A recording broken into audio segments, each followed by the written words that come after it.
तलाक होने के बाद पति कोर्ट से निकलकर सीधा ऑटो में बैठा तो तलाकशुदा पत्नी कविता भी उसी ऑटो में बैठ गई। उदास पति ने एक कतार दृष्टि से 10 साल साथ रही पत्नी कविता की तरफ देखा। वो बुझी मुस्कान के साथ बोली, बस अड्डे तक आखिरी सफ़र आपके साथ करना चाहती हूँ। पति बोला, एलमनी की रकम 1 से 2 महीने में दे दूँगा। घर बेच दूँगा, तेरे लिए ही बनवाया था, तू ही ज़िंदगी में नहीं रही तो घर का क्या करूँगा। कविता जल्दीबाजी में बोली, घर मत बेचना, मुझे पैसे नहीं चाहिए। प्राइवेट जॉब करने लगी हूँ, मेरा और मुन्ने का गुजारा हो सकता है। अचानक ऑटो वाले ने ब्रेक मारे तो पत्नी कविता का मुंह सामने की रेलिंग से टकराने वाला ही था कि पति ने झटके से उसकी बाँह पकड़कर रोक लिया।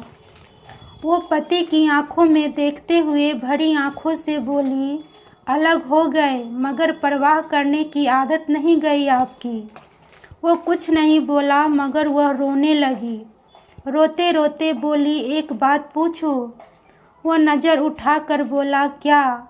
वो धीरे से बोली, 2 साल हो गए अलग रहते हुए, मेरी याद आती थी कि नहीं?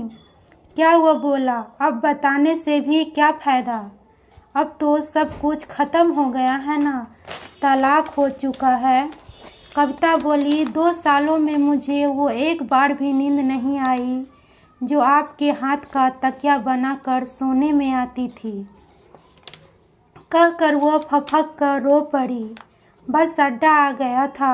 दोनों ऑटो से उतरे तो पति ने उसका हाथ पकड़ लिया। काफ़ी दिनों बाद पति का स्पर्श कलाई पर महसूस हुआ तो वह भावुक हो गई। पति बोला, चलो अपने घर चलते हैं।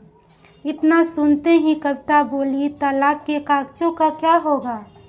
पति बोला, फाड़ देंगे।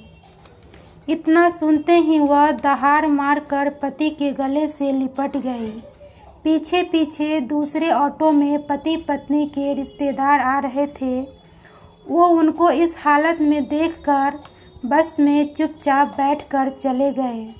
रिश्तों को रिश्तेदारों पर मत छोड़ो, निर्णय लो, आपस में बातें करो, अपनी गलती हो तो स्वीकार करो।